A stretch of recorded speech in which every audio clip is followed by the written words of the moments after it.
تمام، هنستكمل شرح الشابتر 6 من مادة 105. احنا كنا وقفنا شرحه لأنه المادة كانت اتغيرت وقتها. يعني كنت فاهم إن الكورس كله اتغير لما حصل التغيير بعد ما عملنا شابتر 5، ده شابتر 6 معلش.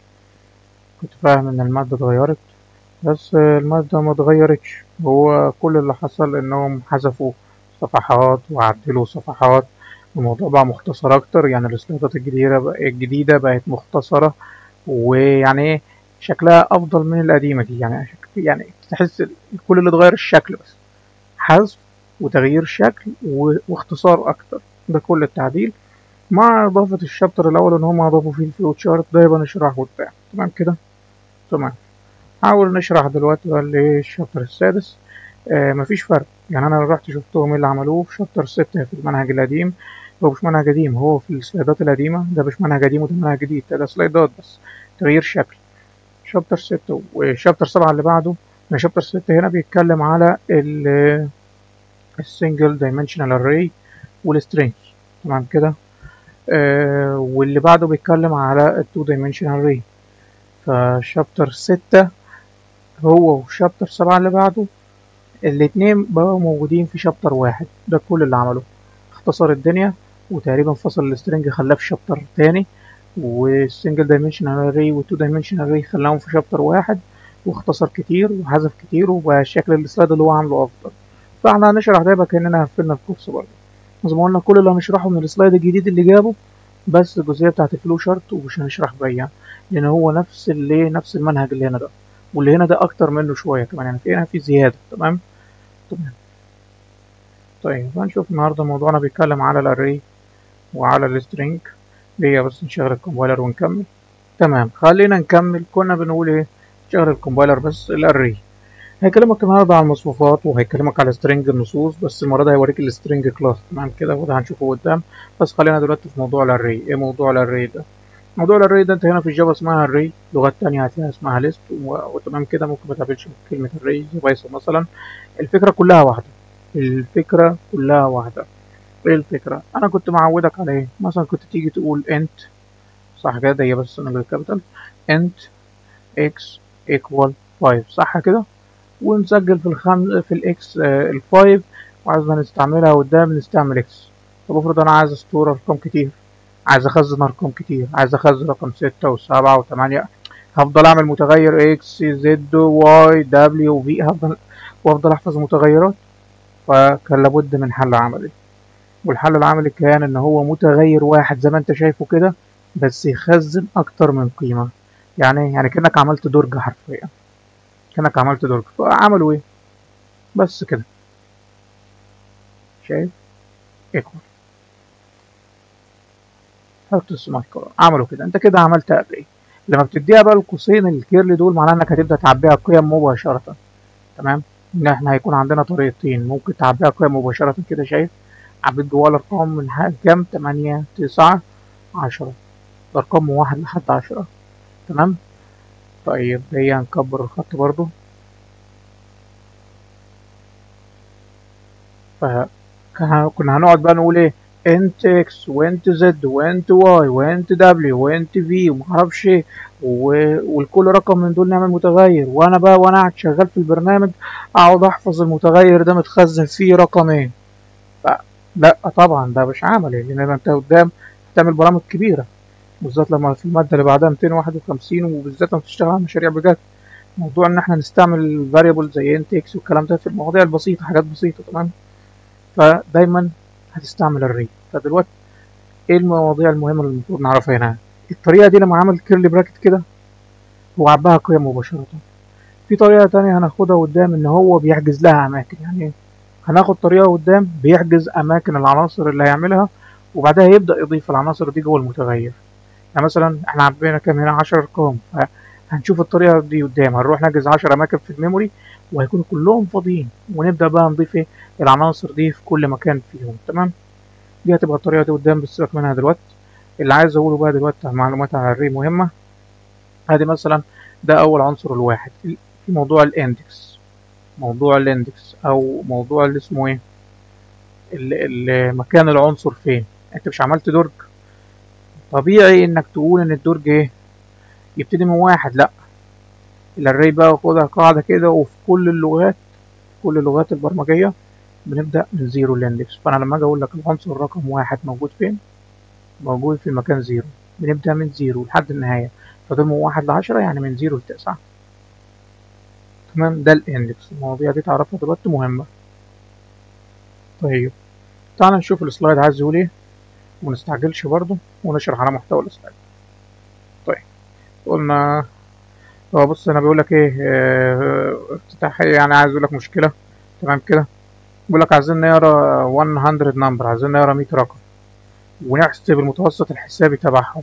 يعني عندنا 100 رقم عايزين نقراهم، وعايزين نجيب لهم المتوسط الحسابي، ونشوف كم رقم منهم أكبر من المتوسط الحسابي. هل الشغل ده هينفع إن أقعد أعمل متغير 100 متغير وأخزن في كل متغير رقم، وبعدين أقعد أجمع المتغيرات دي وبعدين أجيب المتوسط الحسابي ليهم؟ ده طبعا ده عذاب.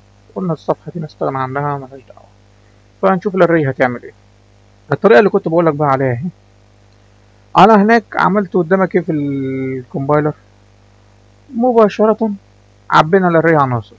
الطريقة بقى التانية اللي كنت بقول لك عليها، ان انت هتعمل الاري زي ما هو عملها كده. بص قال لا دبل، احنا هناك كنا عاملين انت. تمام، هو اختار دبل، احنا كنا عاملينها انت. تمام، اي قيمه، وهتلاقي عندك اري للحروف واري للسترنج واري، يعني بص الاري هتبقى لكل حاجه. تمام كده، تخزن جواها كلمات، تخزن جواها حروف، تخزن جواها ارقام، ارقام كسريه، اي وحده تحطها. ولكن المتغير تحط قبله ايه؟ العلامه دي كده، معناها انك ايه؟ اري. تستخدم اري انك هتخزن اكتر من قيمة، او هتحجز اماكن لعدد القيم اللي هتعمله فين؟ في الميموري. فهنا حجز، هنا ما ايه، هنا ما راحش عمل ايه، ما راحش خزن مباشرة، هنا حجز قال دبل، وبعدين اعلن انها مصفوفة بالعلامة دي الكلوزد براكت. تمام، اسمها كلوزد براكت. تمام، الاقواس المغلقة دي. وبعدين كتب اسمه ماي ليست، ممكن يسميها اكس، ممكن يسميها زد، ممكن يسميها اي حاجة، مش مهم. ما هو اي متغير نسميه ليست. تمام كده، وده متغير هيشيل اكتر من عنصر بما انها array. لو كان راح عمل الكيرل براكت كده والكيرل براكت التانية كده وقعد بقى ارقام 1 2 كده، هو كده حط ايه؟ حط الارقام مباشرة كده، عباها قيم مباشرة. لكن هو ما عملش كده، قال ايه؟ قال ايكوال نيو. نيو دي هتاخدها ان شاء الله زي ما قلنا في مادة 251، ما تشيلش همها دلوقتي. بس خليك فاهم حاليا ان ايه اللي عملت 10 اماكن في الميموري، هي اللي فتحت له 10 اماكن في الميموري فاضيين يخزن فيهم. تمام، قال له نيو، والدبل النوع اللي هو حدده للمصفوفة جابه حطه تاني هنا، يحجز لي 10 أماكن لأعداد عشرية. قام في الميموري، تمام كده، في الميموري تبع الجهاز تم إتاحة 10 أماكن قبل ما هو يخزن فيهم. هو هنا خزن فيهم تمام، كلهم صفار. طب لو هيخزن حروف هتلاقيها ليها رمز، لو حروف، ونل مثلا لو كلمات. تمام كده، الكلام ده هناخده قدام. نل، ولو بوليان تسجل فولس على اساس يعني انها فاضيه. تمام كده، لو بوليان على اساس ايه؟ انها فاضيه ما فيش حاجه مكانها. لو بوليان، ولو سترينج يبقى نل، ولو ارقام يبقى زيرو. 10 اماكن فاضيين. تمام، حسب نوع الاري انت هتخزن ايه. فاحنا هنا هنخزن دبل، خلاص دبل دي ارقام. تمام كده، دبل دي ارقام، فالقيمه الافتراضيه في ال10 اماكن صفر، بس هو بقى هيبدا يسجل. فالتخزين بقى ازاي لو انت هتكريت 10 اماكن؟ تعالى اوريك. احنا هنستعمل لوب قدام برضه، هنستعمل الفور لوب قدام، بس ايه، واحده واحده، مش عايز نستعجل. انا ممكن نلم الموضوع كله في دقيقتين ونخلص ونقفل، بس خلينا ماشيين مع المحتوى تبع الجامعة. فهنا اهو، بدل ما اسجلهم كده من 1 ل10 قيم على طول، لا، اروح كاتب نيو اللي هي هتكريت لي 10 اماكن او 5 اماكن، لا القيمة اللي انا عايزها احطها جوه البراكت، واكرر ايه؟ اكرر الجزئية دي. ايه هي دي؟ ده التايب. انا هشتغل على الانت ولا تيجي نشتغل على دبل زي ما هو عايز؟ خليها دبل، خليها دبل. تعالى نشتغل على دبل زي ما هو عاملها في السلايد. تمام، نيو، ونيجي هنا نكرر النوع تاني نكتبه، والكلوزد براكت تاني. ما زال عامل ايرور ليه؟ بتقول يا عم هتحجز كام؟ احنا خلاص واقفين مستنيينك، هتحجز كام مكان؟ خلينا نقول 10 زي ما هو عامل. تمام كده، تمام كده. ده متغير الاكس، ده متغير حاجز 10 اماكن في الميموري فاضيين، قيمة كل واحد فيهم صفر. تمام، قيمة كل واحد فيهم صفر. يعني اصبر كده، ما بيعملهاش ليه؟ هي اوت المفروض اختصار، يعني هتخليني اكتب سيستم كلها. طب كويس، سيستم دوت اوت. تمام، اوت. طيب فمثلا تعالى بس اوريك حاجه. احنا قلنا موضوع الاندكس ان احنا بنبدا من زيرو، فهقول له مثلا اكس، بتكتب جنبها القوس كده وتقول له اطبع ايه؟ اكس اوف زيرو، او اكس اوف 2، او اكس اوف 3، اي مكان يعني. لو قلت اكس اوف 11 غلط. ليه؟ لا، هيديك غلط لما نيجي نشغل، ان هم 10 اماكن بس من 0 ل 9، فاخر اكس اوف 9. تمام. طيب خلينا نقول مثلا 8 0 1. يا ترى هيطبع ايه؟ ايه اللي موجود جواه؟ دلوقتي ده شغال على ملف تاني. شغال على ملف تاني تقريبا، صح؟ شغال على ملف تاني. نقول له ران فايل افضل. شايف طبعي 0.0. تمام. الملف ده يعني احنا عاملين ميتنج 6 واشتغل على بروجكت تاني. طيب ف 0.0. تمام كده. تمام.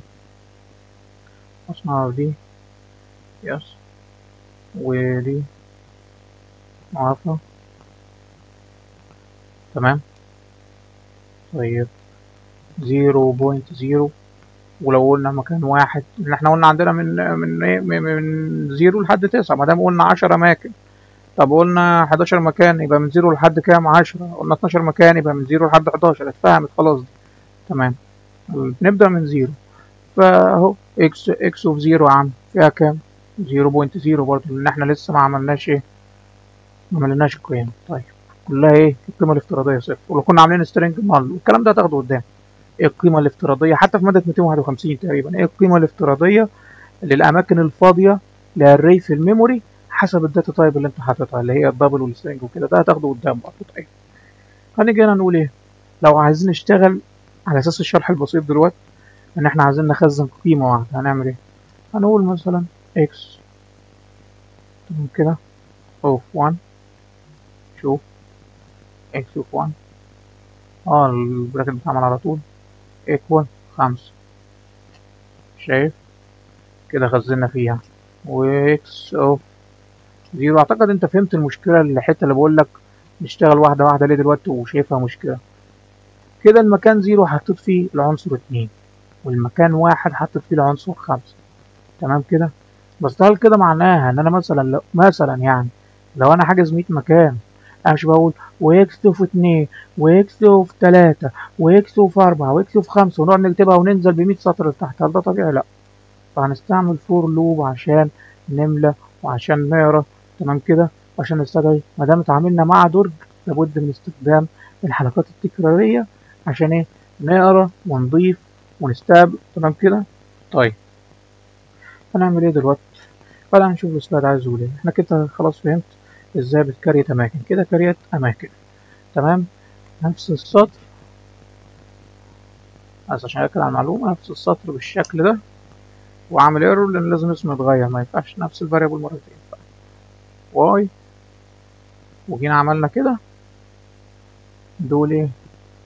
دول النوعين قدامنا، 1 و2 و3 و4. تمام. تمام. فدي الطريقتين، اللي تحت مخزن قيم على طول في الميموري، اللي فوق حاجز 100 مكان ومستنيهم يتعبوا بالعناصر. خليهم 10 زي ما قلنا. يبقى نرجع نكمل. طيب تمام. هو موضوع هنا بيقول لك ايه؟ الاري عبارة عن كلاس. احنا خلينا برضه نقرا، خلينا نقرا اللي كاتبه. بيقول لك الاري ذا داتا ستراكشر، نوع من هياكل البيانات. الداتا ستراكشر دي هتاخدها قدام. بيبقى عندك حاجة اسمها تري واري وستاك وهيب، الكلام ده كله هتاخده قدام. تمام. مش تشيلش همه دلوقتي. فنوع من انواع هياكل البيانات. ده يعني هياكل البيانات باختصار يعني هي، انت هيبقى عندك هتيجي تعمل ابلكيشن تطبيقات، فايه نوع هياكل البيانات او ايه نوع الادراج اللي هتستخدمها لتخزين بيانات الناس اللي هتبقى في التطبيق؟ ايه نوع الادراج؟ وهو في انواع مختلفة، او مش انواع ادراج، كمان انواع تخزين وانواع بحث. تمام كده. فكل ده هتاخده قدام. 251 و 269 كل ده هتشوفه في كورسات قدام. فهي داتا ستراكشر نوع من انواع هياكل البيانات that represents a collection of the same type of data، بتمثل مجموعة من نوع معين من البيانات. فهو دبل اهو، واسمها ماي ليست، كل الحاجات اللي جواها تبقى دبل. ده معنى كلامه. تمام. بيقول لك عليها ريفرنس فاريبل لانه ده مش اسمه ايه، مش بريمتيف داتا تايب، ما هوش انت، ما هوش دبل، ما هوش الكلام ده اللي هي دي. الاري عباره عن كلاس. موضوع الكلاسز ده في الماده اللي بعدها ان شاء الله. تمام. فكل ما هو كلاس بيتقال عليه ريفرنس تايب. تمام كده. تمام. ليه وما اعرفش، كل ده هتفهمه قدام، فما تستعجلش، خليك على قد 105 وخلاص. طيب عادي بيتكلم اهو ايه الفرق بين البريمتيف تايبس والريفرنس تايبس. طيب تعال نشوف البريمتيف تايبس دول اللي احنا عارفينهم، الانت والتشار والفلوت والدبل والكلام ده. تمام. العاديه، انواع البيانات العاديه. ايه بقى الريفرنس تايبس دول؟ هنشوف. بيقول لك جافا تايبس are divided، يعني ده انواع البيانات في الجافا يتقسمها into primitive types و reference types. تقسمها لنوعين، يا primitive يا reference. البريمتيف تايب اللي احنا عارفينهم هم البولين، الفايت، التشار، الشورت، الانت، اللونج، الفلوت، الدبل. تمام. دول معروفين. البريمتيف تايب variables stores in its location in memory a value of its declared type. يعني انت بتقول ايه؟ بتقول انت، تمام كده، x equal 5. انت بتقول كده. ايه اللي بيحصل؟ مكان في الميموري عام اسمه x خزن جواه القيمة 5. فده اسمه البريمتيف تايب اللي هو اللي انت عايزه. تمام. انما all non primitive type، كل الانواع اللي مش primitive اللي هم كل الانواع اللي مش دول are reference types. زي مين بقى؟ اللي هم classes اهو. قال لك usually classes، في الغالب بيكونوا classes. السترينج او السترينج كلاس بيتقال عنه reference type مش primitive type. السكانر كلاس، اي حاجه ولها حرف كابيتال باختصار كده تعرف انها كلاس.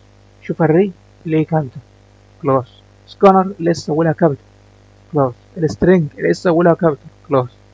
فقال الحرف كابيتال والكلمه قدامه مكتوبه سمول كده، ده كده كلاس. السترينج الحرف كابيتال والكلمه مكتوبه الباقي سمول، او الحرف كابيتال كده، ده كده كلاس. الري اهو حرف الاي كابيتال والباقي سمول، ده كده كلاس. فيتسموا ايه؟ ريفرنس تايب. تمام. تمام. فالكلاسز دايما اول حرف فيها كبير في الجافا. طيب a reference type variable or a reference stores in its location in memory the address location of an object in the computer's memory. والله انا شايف الكلام ده بدري عليك. تمام كده. الكلام ده هو اللي هتاخده في 251 مادة ال OOP جافا. وعايز اقول لك ايه هي يعني الريفرنس تايب. البريمتيف زي ما قلنا بنشاور على الفاليو على طول. امال ده بيعمل ايه؟ ده انت عملت كلاس، تمام كده، مثلا الكلاس السترينج، ورحت كتبت مثلا كلمة احمد مثلا. تمام. كتبنا كلمة احمد مثلا. تمام كده. طيب وعملت سترينج، كتبت كلمة سترينج. انا خلينا نكتبها سترينج وحرف اس صغير كده ايكوال، ده الفاريبل يعني الاس. تمام. او خليه اكس يا سيدي، اكس سترينج اكس ايكوال. طيب اكس ما دام من نوع سترينج وليس كابيتال، ده كده اسمه ريفرنس تايب مش بريمتيف تايب. واكس مش جواه احمد، ده اكس جواه ايه؟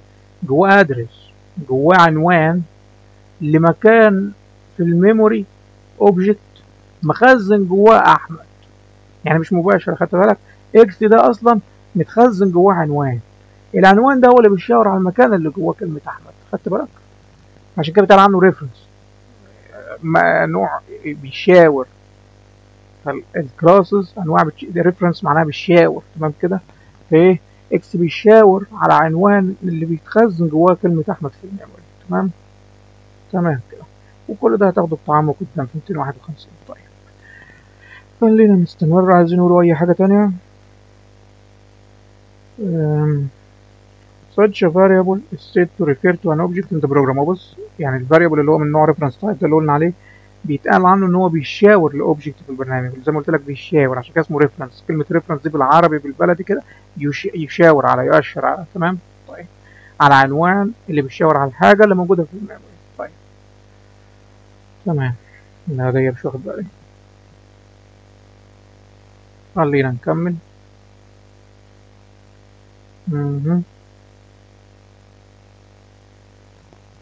استمر بشرح البريمتيف والريفرنس. تمام. بيقول لك الفولوينج دايجرام الرسم ده represent the difference between the primitive type and the variable type. ايوه وضح لنا في الرسم ده الفرق بين الريفرنس وبين الديريفيتيف. زي ما قلناها فوق، قال لك انت ايه بتساوي 10، ايه جواها 10، انتهى الكلام خالص، ده برنت، كلام منتهي. طب سترينج اس جواها هلو، ايه اللي حصل؟ اس جواها ادرس، الادرس بيشاور على العنوان، يعني عنوان مكان متخزن فيه كلمه هلو اللي هي الاوبجكت. بس الكلام ده مش هقوله لك دلوقتي، مش هسطعك كده. ولو انت عارفه كويس، يعني في ناس بتبقى عارفه المواضيع دي ومخلصاها قبل الجامعه، عارفه كويس، انما اللي مش عارف المواضيع دي قدام. تمام. فاس جواه عنوان بيشاور على اوبجكت شايل جواه كلمه هلو. تمام كده. عرفت الفرق؟ ما هوش على طول هلو جوه الاس، لا لا خالص، ده اس هو مجرد مؤشر بيشاور على دي. انما ايه احتضنت 10 جواها على طول، هي المكان، هي العنوان، هي كل حاجه، هي البوكس. تمام كده. طيب what will happen after executing the following statement. قصده ايه؟ انت بي ايكوال ايه، string t equals، وشكله مكمل على فوق، الايه بتساوي 10، عمل لك البي بتساوي 10، خلاص الاثنين يساووا بعض. هنا دي مش دي الايه قيمتها 10 تمثل 10 صندوق جوه 10، خلاص اتحط جوه البي. تمام. بيقول لك string t بتساوي اس، اس اللي جواها كلمة يعني الريفرنس بيشاور على هلو، قال لها تي بتساوي اس، ايه اللي هيحصل؟ خد يا عم الادرس من اس وحطه برضه في تي، وكده الاتنين اصبحوا بيشاوروا على الاوبجكت اللي اسمه هلو. تمام كده، ده اللي بيقوله. طيب يعني الاتنين مؤشرين كده، لا الاتنين دول كده اصبحوا الاتنين مؤشرات على المكان اللي بيتخزن فيه هلو او الاوبجكت بتاعه. طيب نكمل القضية.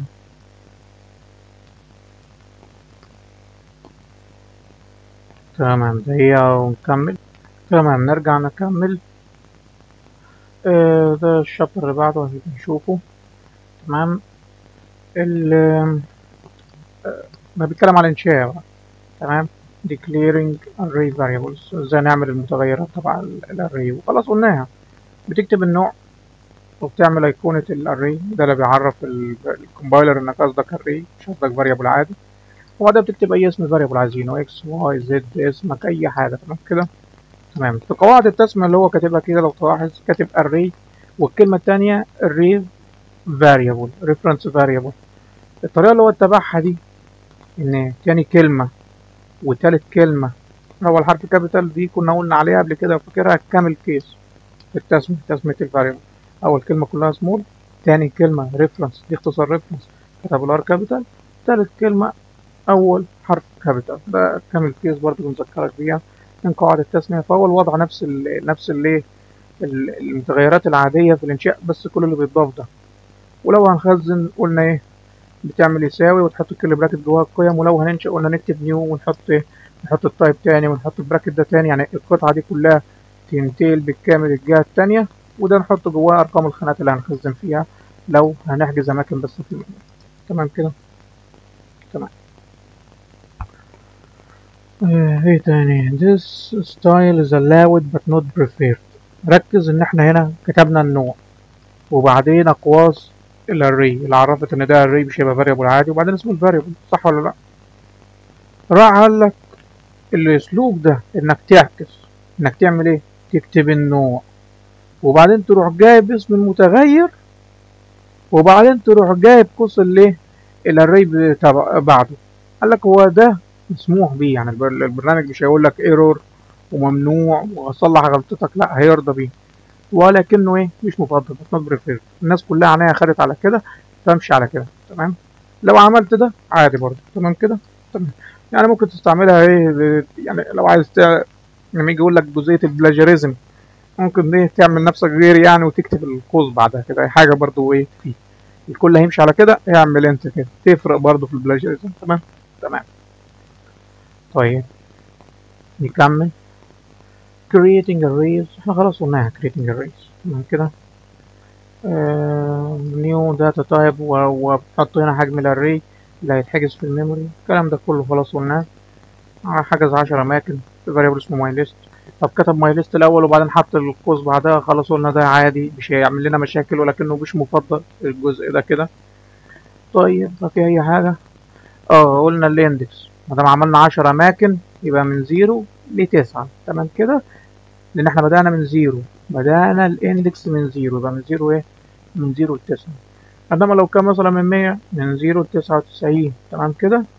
فانت خلاص فهمتها. اول مكان دايما الزيرو في الاري دي معلومه ما تنساش، اللي بينساها وضيع نفسه في اختبارات كتير بسببها. ما تنساش، سبحان الله، يبعد عنا النسيان جميعا. نكمل. طيب بالانس اوف ان اري، طول الاري.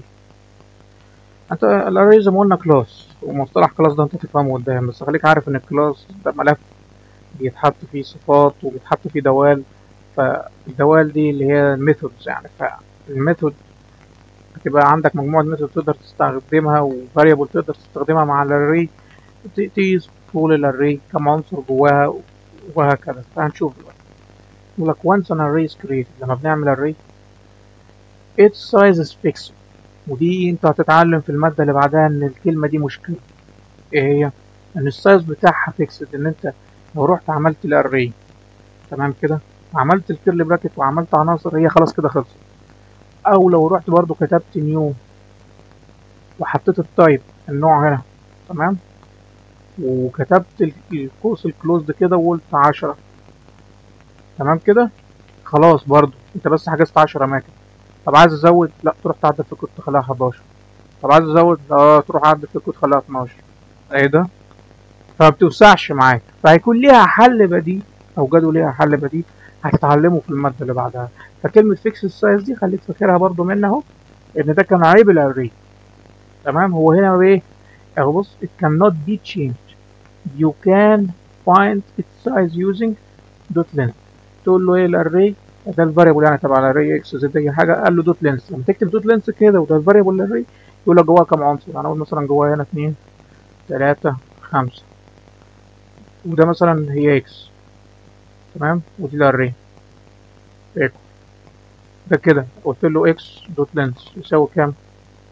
اللينس بقى احنا عايزين نعدل عناصر، مش نبدا من زيرو. لا، انا عايز اعرف جواها كام حاجه فعلا، جواها كام عنصر. انا جواها 1 2 3 3 عناصر، يبقى كام؟ يبقى 3. ده اللينس. تمام تمام. فبرضه ايه لو عايزين نجربها على الكومبايلر، انا مثلا هنا اهو، دي مثلا الواي جواها كام؟ جواها 4 عناصر اهو. فاجي اقول له الاس اوت بقى لو تشتغل يا عم اس اوت. طب كويس، اه ده هي اس اوت كويس. ونقول له ايه واي اللي هو اسم الري اللي تحت دوت، شوف لينث جت على طول، مالها بتطبع ايه الطول تبع الري اللي هي جواها كام عنصر. هي جواها كام عنصر؟ 4 عناصر اهو. وعشان ما برضه ايه بص، يا عم 6 7 30 اي حاجة. تمام. جواها كام عنصر؟ 4 عناصر. شغل كده. معلش دي انواع ده الملف التاني انا مظبط عليه في 5 ران فايل، نخليها ران 5 اهي 4 عناصر. تمام كده. وهي الواي جواها كام؟ الاري دي جواها كام؟ 4 عناصر فعلا. تمام. فبيعد ايه؟ 1 2 3 4. لكن العنصر واحد موجود فين؟ موجود في المكان 0. والعنصر 30 موجود في المكان ايه؟ في المكان 1. العنصر 7 موجود في المكان ايه؟ في المكان 2. موضوع الاندكس ده هفضل اكرر فيه في الجزئية دي. ده كده 0، وده كده 1، وده كده 2، وده كده 3. تمام. وده 2. فزيرو 1 2 3. 6 موجودة فين؟ في المكان 3. 7 في المكان ايه؟ المكان 2. 30 في المكان ايه؟ 1. ده هيفيدنا في أسئلة كتير قدام. انت ما تأسستش صح فيه، انت ضيعت نفسك لقدام وفي كذا مادة، مش في المادة دي بس. تمام كده. الريز بنبدأ من 0. تمام. هنعمل ايه بعدها؟ نشوف السلايد عايز يقول ايه. هيجيب لك بقى لما تبقى حجزت أماكن حسب النوع العناصر الفاضية هتبقى ايه اللي قلنا عليها. قلنا لو احنا اخترنا حاجات رقمية زي انت او دبل، تمام، انت او دبل. لو اخترنا حاجات رقمية array العناصر، يعني لما نحجز اماكن في الميموري، الاماكن اللي اتحجزت هيبقى مكانها 0، ولو دبل هيبقى 0.0 انت 0. طب لو هنعملها لتشار ايه؟ array تشار عادي والري سترينج عادي. لو هنعملها لتشار هيعجز ايه؟ قال لك التشار ده اللي بيتحجز، مش قلت لك رمز. باك سلاش يو 4 اصفار، معناها انك حاجز مثلا 10 اماكن تشارت في الميموري، ففي كل مكان فيهم المكان 0 الرمز ده محطوط، في المكان 2 الرمز ده محطوط، في مكان 1 وهكذا لانهم فاضيين، تملى خلاص ده بيتحذف. طيب لو بوليان اللي هتروح فولس، الفولس هي الديفولت معناها انها فاضيه مفيش حاجه، فاهم كده؟ طيب وزيرو لاي حاجه نيومريك، انت دبل لونج شورت، تمام كده؟ تمام. نكمل.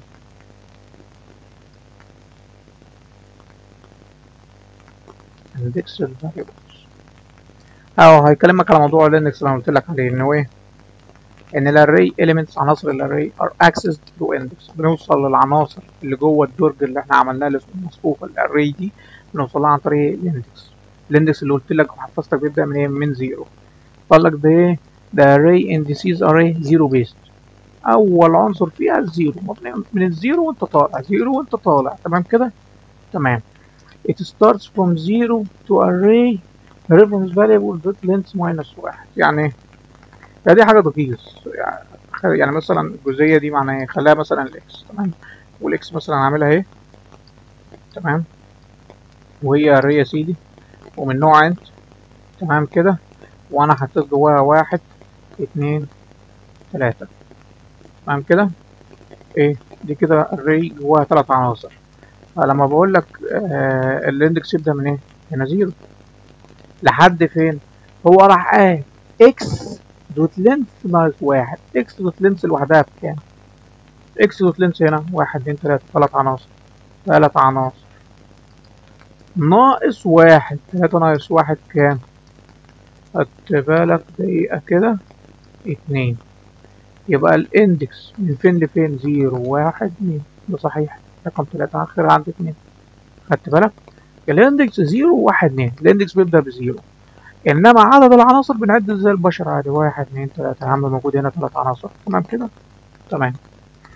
والفايدة الاندكس ايه؟ ان احنا بنوصل للعنصر عن طريقه، تمام؟ تمام. يبقى هنشوفه برضه بالامثله طبعا.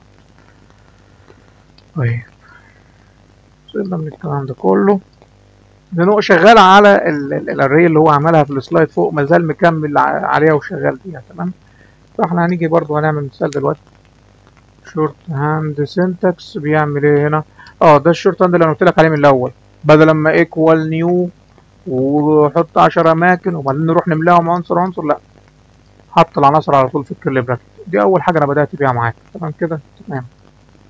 هنا بقى راح عمل الري وحجز لها 4 اماكن فاضيه، وبدا يقول في المكان 0 حط القيمه كذا، في المكان 1 حط القيمه كذا، في المكان 2 حط القيمه دي، في المكان 3 حط القيمه دي، تمام؟ اشتغل ايه واحده واحده، بس ده طبعا احنا عرفنا ان ده مش عملي، هيبقى ليها حل قدام، يعني مش هروح احجز 50 مكان ومش هكتب 50 سطر كده يعني، تمام؟ طيب الشورت هاند syntax must be in one statement is it would cause a syntax error.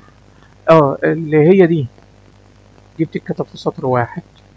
لو رحت قلت لي دبل ماي ليست وقفلت كده، كنت بس معرف فاريبل على اساس انه اري، ونزلت تحت كتبت ماي ليست ايه، كل الكلام ده غلط. هي دي دبل ماي ليست وقفلت بسيمي كولوم ونزلت تحت قلت الماي ليست الفاريبل ده يساوي الاري الجاهزه دي، ده كده غلط، syntax error، الكمبيلر مش هيشتغل معاك، تمام؟ تمام. معلومه خليك حافظ، لانه بيجي لك في الاختبار يقول لك ايه نوع الخطا هنا، او يجي يتخبس عليك ويقول لك هو البرنامج ده ليه مش هيشتغل، وانت ما تبقاش واخد بالك وهو حاطط حاجات هايفه زي كده، تمام؟ تمام. نكمل. tracing arrays،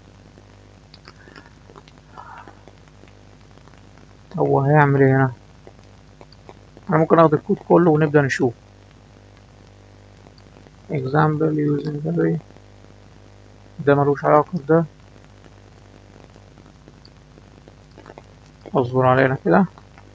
مسائل التريسنج هيطلع عينك بيها في الاختبار، هيجي لك حول منها، بس احنا هنقول لك ازاي تحلها. اجمع كل العناصر، initialize array and printing values، هي تمام. تعال ناخد الكود ده واقول لك هو قصده ايه بتريسنج. هات هنا، تمام كده؟ تمام. عمل الري عادية كده، عادية كده، تمام. بنصغر، عايز كله يبقى في الشاشة قدامنا بس. تمام. عمل الري اسمها ايه؟ والري تانية اسمها بي. دي حجز لها 3 أماكن ودي حجز لها 5 أماكن. عندنا مصفوفتين، عندنا درجين كده، تمام. قال لك في المصفوفة ايه؟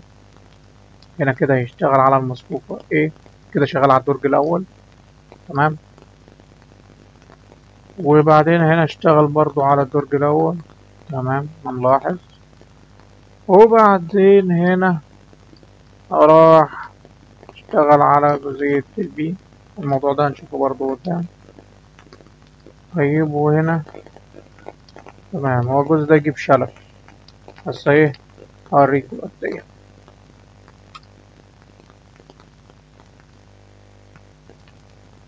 مفيش حاجة بتعمل ايه برنت صحيح. بص، عايز تتبعها تتبعها، بس ايه، انا هوريك برضو الشرح لانك ما شفتش تتبع قبل كده. بص، قالك في المكان 0 التتبع بقى بيتم ازاي. اعمل حسابك من دلوقتي. بنعمل جدول. طريقة الجدول لازم متأسستش عليها صح. انا كان نفسي يبقى سؤال بجد، انما ده مش سؤال بجد، ده غيظ، غيظ مرمي في السلايد. لو متأسستش على التريس من دلوقتي صح، هتلاقي نفسك ضايع في مواد كتيرة قدام، مش بس في المادة. ف الايه، نقول مثلا المكان 0 وهنا المكان 1 وهنا المكان 2. اعمل جدول بأي طريقة تعجبك، تمام. طيب الايه، قالك المكان 0 هحط فيه 3، ماشي. والمكان 1 هحط فيه A of 0 بلس 2. هو A of 0 جواه كام؟ جواه 3، تمام كده. 3 زائد 2 كام؟ 5. يعني ده هنا كده يساوي 5. مكان 1 حط في 5. المكان 2 قال له بلس بلس. طب A of 2 هي بكام؟ A of 2 انت حجزت 10 أماكن أو 5 أماكن زي ما كنا بنقول في الميموري. الطبيعي إن كل واحد فيهم جواه كام؟ جواه 0. ليه؟ لأن أنت فهمت. طب لو دبل 0.0، تمام كده، مفهوم. فمعنى كده ان A of 2 جواها ايه؟ جواها 0، ولعلك بلس بلس هزود عليها 1 فبقت كام؟ 0 زائد 1 فهي جواها كام؟ 1. فملى الأماكن 3 و5 و1. شفت التريسنج؟ طيب بعدين راح عمل ايه؟ قال لك انت اوف اكس، يعني ده فاريبل عادي، خزن جواه A اوف 2. طب A اوف 2 جواه ايه؟ جواه 1. اكس جواه 2. انت اوف واي، اعمل ايه؟ ده فاريبل واي، خزن جواه A اوف 2 ناقص 1. A اوف 2 جواه كام؟ 1 ناقص 1 0. زد، فاريبل زد هنخزن جواه A 2 ناقص 1. تحسب الحسبة دي الأول، اللي جوه 2 ناقص 1 كام؟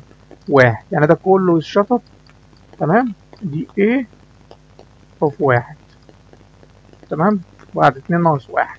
طيب يبقى الزد جواه A اوف 1. A اوف 1 بكام؟ 5. الزد جواها 5. الدبليو A اوف 2 ماينس ماينس. طب A اوف 2 جواها كام؟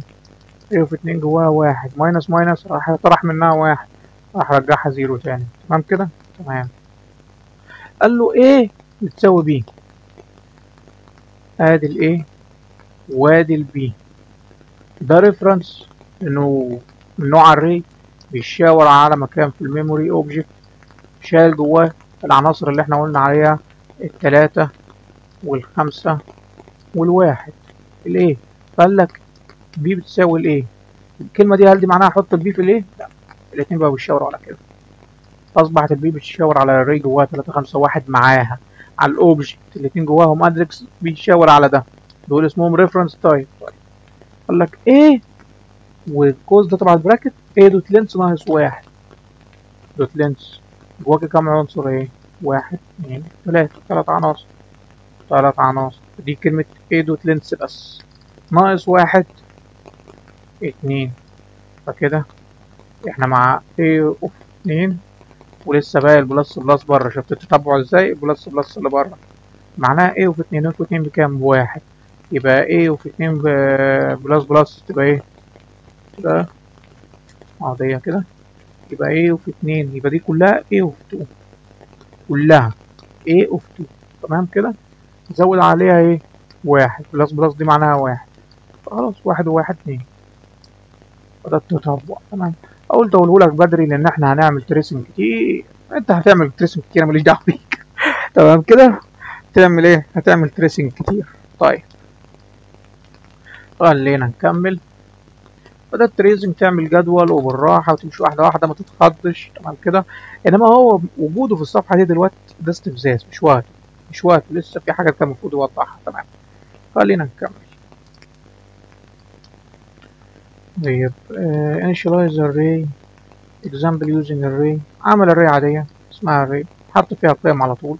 دي اللي بتتعمل في one line اهي، وقلنا ما ينفعش يكسر وايه، والarray تحت يساوي الكلام ده. طيب استعمل ال printf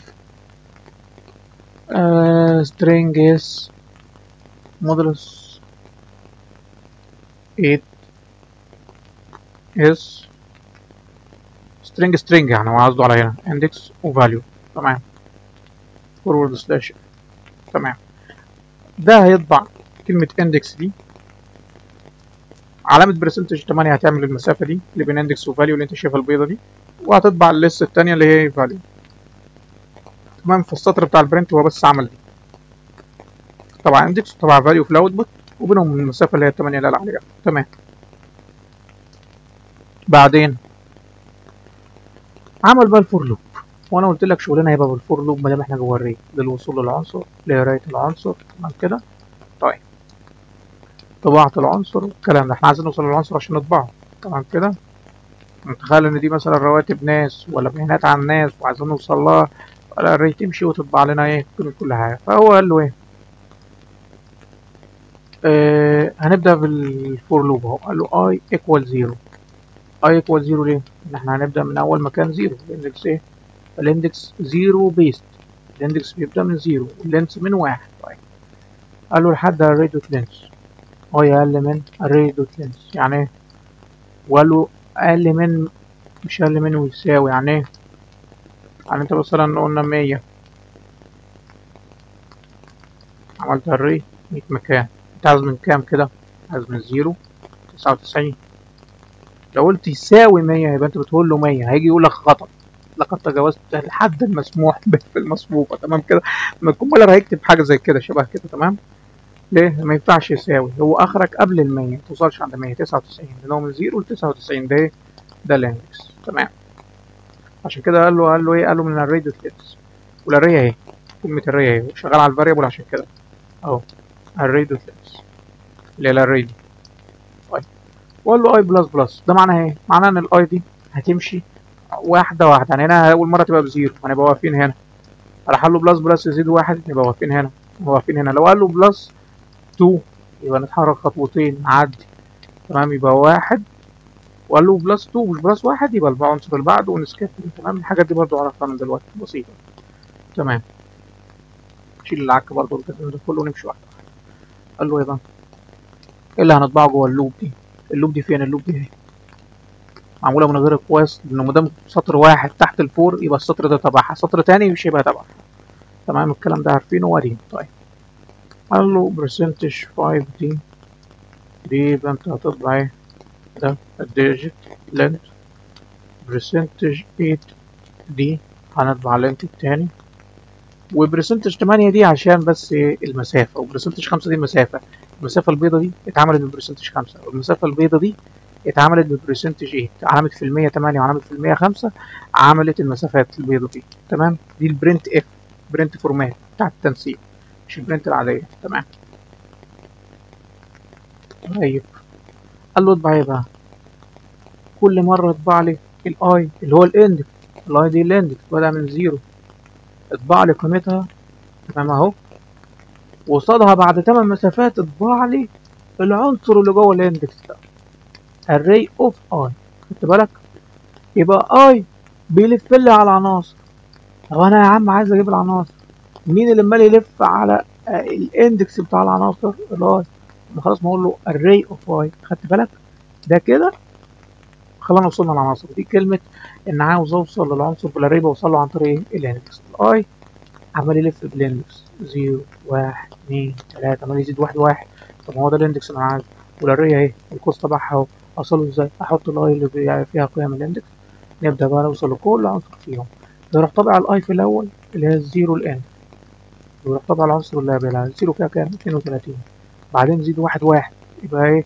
زائد واحد بقت الاي بواحد، الاي بقت بواحد مش بزيرو، واحد واحد واحد اهو 27، هيطبع الاي طبعها. طب اي ده الاندكس اللي احنا طبعناه اهو، طب القيمة جواك كام؟ 27 مع 8 مسافات طبعا 27، وهكذا مع الباقي لحد الآخر. تمام ده ايه؟ الفيس. طيب نكمل نفس الكلام، بس بص حركات ازعاج، نفس الكلام، تعمل تريسنج وبس. تمام كده، تعمل تريسنج وبس. هنا تقريبا راح حسم الشغل على 2 لوب ولا عمل ايه؟ value for each array element output each array element. بص الأمثلة دي اقعد تتبع انت فيها، هنطول شرح في الفاضي. تمام كده، انا قلت لك اللي فوق ازاي، فانت اشتغل على ده. تمام نكمل. هيكلمك بقى على ايه؟ كلمة فاينل، ودي برضو تبقى معاك في المادة اللي بعدها. فاينل يعني بتنظر برضو كلمات في كل لغة، في كلمة بيبقى عندها نفس الكلمة دي واستخدامها مهم جدا. ايه هي؟ كلمة فاينل بتقول ان الفاريبل اللي انا هعمله دلوقتي انت اكس ايكوال 5 محدش يعدل عليه تاني لو كتبتها قبلها. ازاي قصدك؟ قصدي ان انا لو كتبت كده انت، بص معايا كده، معرفش معنى الماوس ده ايه.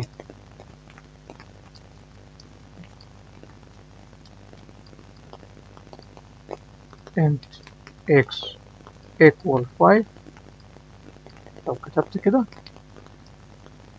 تقدر قدام تقول اكس ايكوال 6، لا بقول لك اكس ايكوال 7، لا بقول لك اكس ايكوال 20.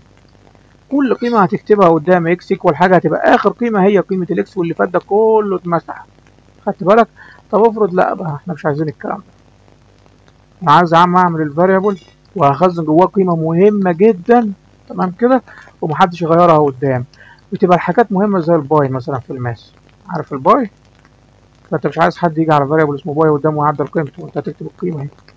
تمام، حاجات زي كده بتبقى في الثوابت انت مش عايز تتغير، تعرف اعمل ايه؟ بس تروح كاتب فاينل قبل كلمة انت بس، خلاص. لو مين عمل ايه قدام مش هيعرف يغير، 5 خلاص، قيمة الاكس دي 5 في البرنامج كله، محدش يقدر يعدلها. تمام، بس variable the final variables and constants that must be initialized before they are used cannot be modified thereafter. ما تقدرش تعدل عليهم قدام لو عملتهم. تمام كده. طيب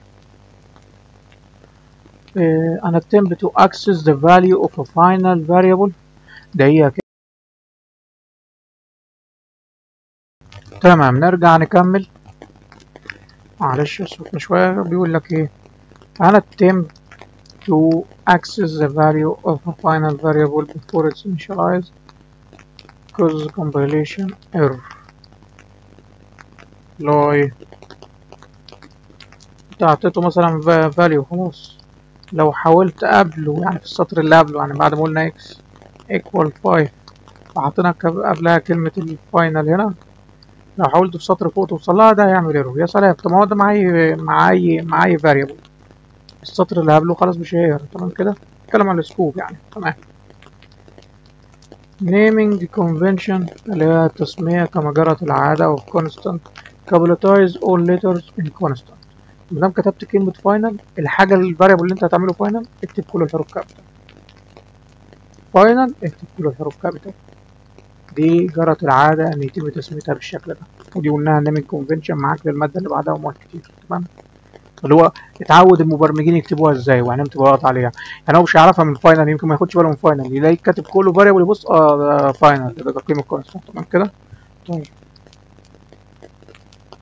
and use underscore to connect words، لو هما كلمتين مش كلمه واحده حط underscore. تمام كده. طيب فكله كابيتال واندرسكور لو اكتر من كلمه.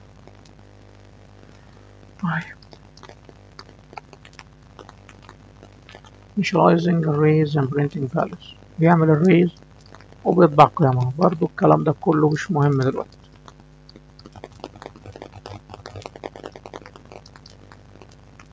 you can use only one loop to read and print. وانا بقول هو عامل 2 فور، واحدة بيقرا فيها والتانية بيطبع اللي قراه فيها، فممكن الكود ده ناخده ليه؟ لأن هو هنا اتكلم على القراية واتكلم على الطباعة.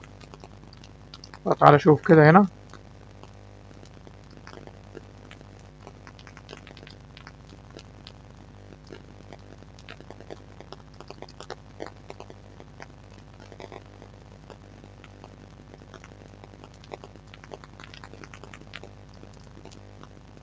تمام، هحركهم من كده لقدام دقيقة. بقول لك ايه بقى، هنا قرا وهنا طبع. تمام، نفصل الكلام ده.